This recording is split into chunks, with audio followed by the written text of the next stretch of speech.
episode review, my thoughts on the mid-season finale of Arrow titled Dark Waters. And I gotta say, this is probably one of the better episodes of the season so far. And I gotta say, let me just readjust my camera. This episode felt like, because I've had my issues with Damien Dark so far, and the focus of the season so far. And I gotta say that I like this episode a lot. It felt like a little more focused than a lot of episodes have in the past. And it's kind of weird going back from, because last week obviously was the Arrow and Flash crossover, to go back, back to, I guess the normal of Arrow.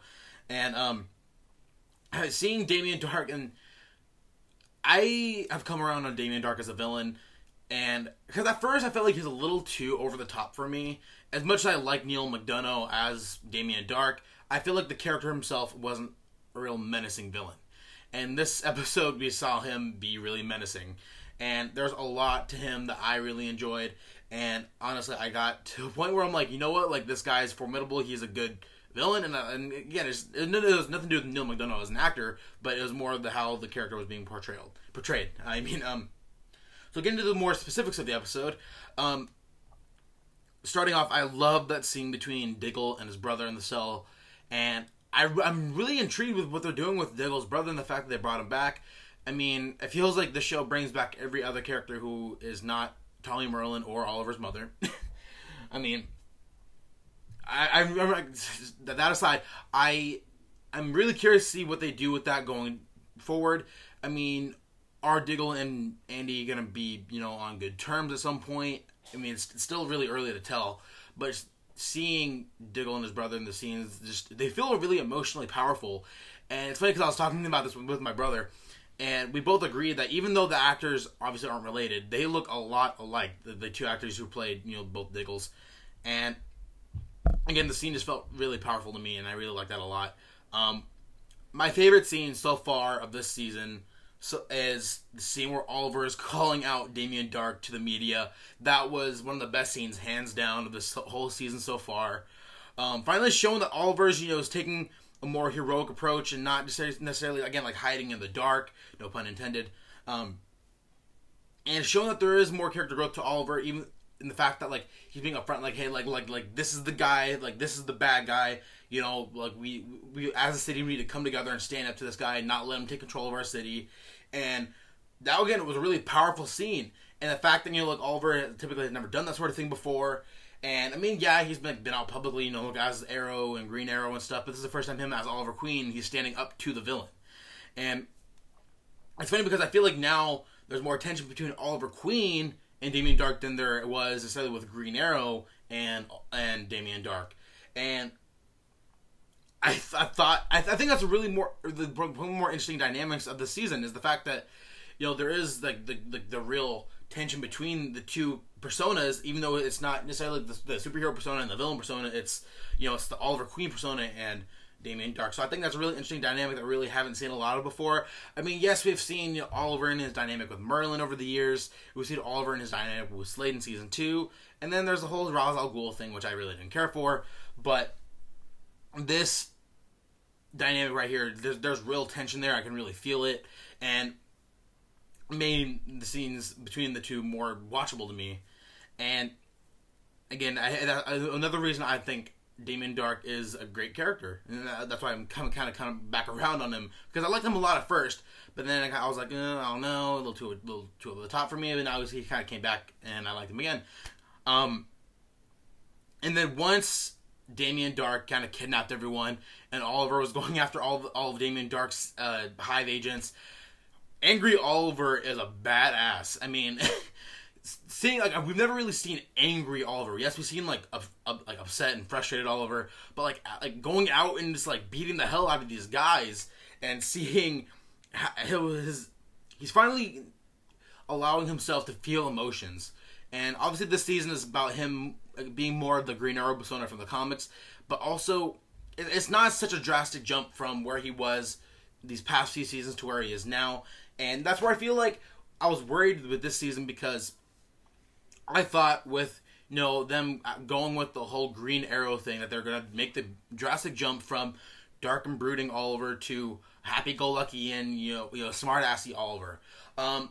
And so far this season, there's been subtle character development in that aspect. So it wasn't just a drastic jump like I thought it was going to be.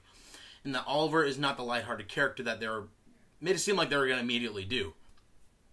And seeing Oliver throughout the season, so far this season, there's been a lot of character development. I'm liking that they're finally taking Oliver in a more lighthearted direction that's not necessarily out of character for Oliver.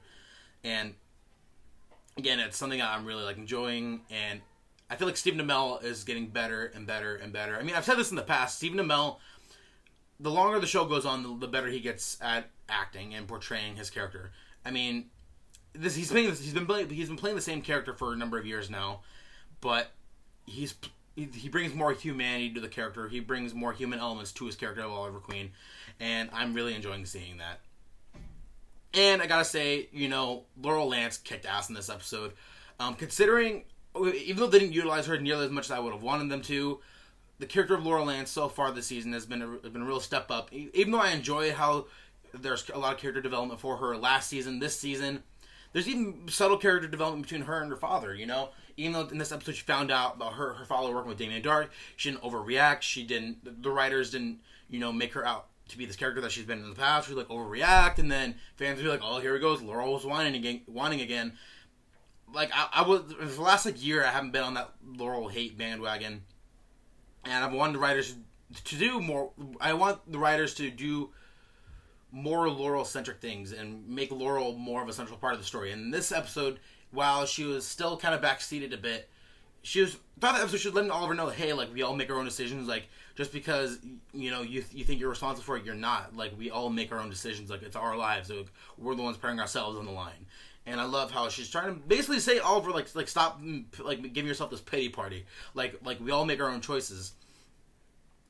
And I love just that Laurel's really standing up for herself and to her father, and that she didn't overreact when she found out that Lance was working with Damien Dark. I mean, he hasn't really been working with him lately, but yeah, there was that. So overall, again, I really, really enjoyed the episode, but of course it wasn't perfect.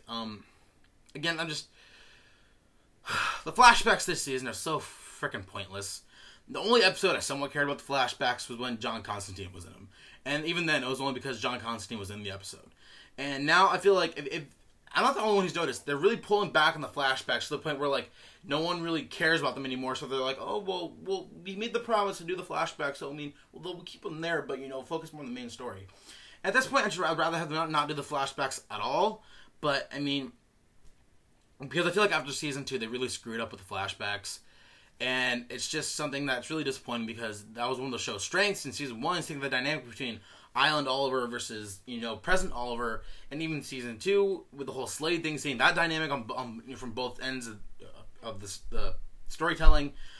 And now it's starting, since last year, the flashbacks have just been really dumb and pointless and boring. And they really take me out of the episode because it's I'm so drawn into what's going on screen with the present day stuff that as soon as the flashbacks go back, it's ugh, what are they gonna do now? And even then, the flashbacks are they're 30 seconds, and then that's it. That's it for the flashbacks. And the flashbacks have been so inconsistent with the tone and how the fact that they shaved Oliver's head, which is pointless. Just I'm not gonna go on anymore about the flashbacks because they're stupid. And that little girl in the beginning of the episode, when there was the drone attack and the little helicopter that was shooting the little bayfront thing where everyone was, and of course there's that little girl standing up and be like, oh, look at the helicopter, wee! Seriously, any kid who sees guns and bullets flying around, they'd be like, oh hey, I need to get out of the way and not stare at the bullets. So pretty. That was really dumb to have in there. I mean, I don't know. That was just being a nitpicky thing. And then, of course, I've just gone on in the past about, how the writers have handled Felicity and how I'm at a point where I don't care about Felicity anymore because I feel like they've really ruined Felicity as a character. And this season, I haven't hated her as much this season as I have last season, but because of what they did to her last season, I've given up on her as a character, and she's no longer interesting to me. And even in this episode, she said something really stupid when, Curtis Holt came in with his husband, and she's just saying how hot he was, and he's like, oh, actually, I know you play for the other team. It's so Felicity, just sometimes it's just they try making her too goofy and make her run her mouth so much to the point where it's like, it's not even funny anymore. That shtick has gotten so old. Like, develop Felicity as a character. Like, the only thing, like somewhat productive that she did was, like, stand up for herself, and that, like, kind of like what Laura was saying is that, like, she's like, I'm making my own decision. Like, this is the life I want to lead. This is my choice. And that, I was, like, okay with, but it's, like, I've gotten to the point where, again, just Felicity, I could care less whether she lives or dies at this point. And to actually address, you know, like, the last scene of the episode when, you know, all the guys, when all the Hive agents, you know, surround the limo, and they shoot it up, and, you know, Oliver tries, you know, driving off in the limousine, only to find that Felicity shot. I mean, as much as I would want her to be dead, and I know that's really mean to say, but I'm at a point where, again, I really don't care if she lives or dies, but more than likely, as much as I don't want to admit it, she's probably going to end up living. And I don't know, I don't know, I guess we'll see. But again, another thing I kind of wanted to address, it's a little thing. I did kind of like seeing Merlin in the Green Arrow suit. It's that way Oliver still can't keep up the persona of, you know, Oliver Queen and Green Arrow without the whole identity thing like they had in the last season. I did find that kind of cool. I mean, Merlin, he's been a hit and miss character the last couple seasons. I liked him more in first season, but yeah, that's just me. So, again, really, really solid episode. A solid mid-season finale, and I am curious to see what they do in the next few episodes. I mean, more than likely, these next few episodes aren't going to be great. I mean, typically the few episodes after the mid-season finale aren't that great. In last year's, they had one good episode right after the mid-season finale, but that was about it. But I guess we'll see what happens. So, that's going to be it from you guys. So, yeah, if you guys like what you see here, go ahead and hit subscribe below. Even though Flash and Arrow are going on their mid-season hiatus, I still will be reviewing Supergirl's mid-season finale next Monday. So if you guys want to check that out, I will be reviewing Star Wars The Force Awakens next week. It comes out a week from tomorrow. Or at least that's what I'm going to be seeing. I'm going to be seeing it Thursday night. So my review will be up sometime like around like midnight that night or Friday morning, or really early Friday morning. So if you guys want to check that out, you can. I do other stuff, I do editorial stuff. Like I just put up a video yesterday on defending Iris West on The Flash. Much like what I did earlier this year when I did a video defending Laurel Lance. So if you guys want to check that stuff out and do a bunch of other geeky stuff and trailer reviews and movie reviews and stuff like that. So that's enough of me rambling. So again, until next time, and you know, I hope you guys also have a great holiday. And again, until next time, have a good one.